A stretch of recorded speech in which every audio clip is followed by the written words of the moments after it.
মিটফোর্ডের সামনে যে ঘটনা ঘটল সেই ঘটনার তীব্র প্রতিবাদ এবং নিন্দা জ্ঞাপন করছি। অতঃপর ওই পরিবারের সকল সদস্যের প্রতি আমি আন্তরিক সমবেদনা জ্ঞাপন করছি। যেই ছেলেটাকে হত্যা করা হলো সেই ছেলেটা বিএনপি করত, তার পরিবার পরিজন বিএনপির সমর্থক। একটা ঘটনা ঘটেছে নিঃসন্দেহে মর্মান্তিক, এই ঘটনা সহ্য করার মতো নয়। আমরা এই ঘটনার পুনরাবৃত্তি বাংলাদেশে কখনো দেখতে চাই না। ভাইরা, ঘটনা ঘটল কি আর এর থেকে ফায়দা লুটার চেষ্টা করতেছে কারা, এইটা একটু আপনাদের ভাবতে হবে। পুরো দেশবাসীকে জানতে হবে একটি ঘটনা ঘটছে, আমার সামনের ক্যামেরাম্যান ভাইরা আছে, আমার ছবি তুলছে, আপনাদের ছবি উঠছে, ক্যামেরা ধরে রেখেছে এদিকে। এই ঘটনা যখন ঘটলো ঠিক একইভাবে একজন ক্যামেরাম্যান এই ঘটনাটির ছবি তুলেছে।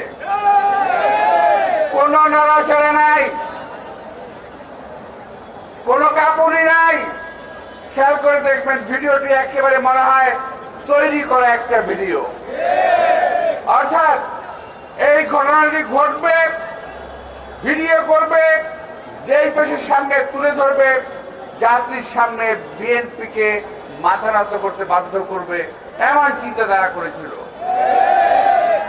এই ঘটনার সঙ্গে বাস্তবের এবং সত্যিকারের বিএনপির কোন সম্পর্ক নাই। আমার কাছে একটা ছবি আছে, আমি দেখাতে পারবো না এই মুহূর্তে।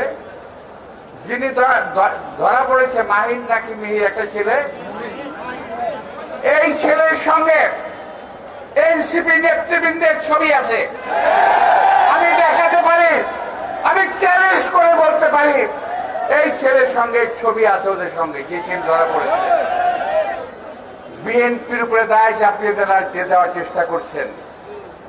এই মঞ্চে দাঁড়িয়ে আমি শুধু এই মঞ্চ নয়, বাংলাদেশের বিভিন্ন মঞ্চে দাঁড়িয়ে আমি বলেছি বিএনপি ক্ষমতায় যাওয়ার আগেই বাংলাদেশের ক্ষমতায় লোভী কিছু দল বিএনপিকে ক্ষমতাসীন ভাবার চেষ্টা করছে এবং বিএনপি ক্ষমতায় আছে এই ভেবে বিএনপির বিরুদ্ধে শত্রুতা করছে, বিএনপিকে আওয়ামী লীগের দিকে ছেড়ে দেওয়ার চেষ্টা করছে। বিএনপি একটি জনপ্রিয় দল, এই দলকে দেশের জনগণ ভালোবাসে। এই দলকে সহজেই জনগণের মন থেকে উঠিয়ে ফেলা যাবে না, যত ষড়যন্ত্রই করেন।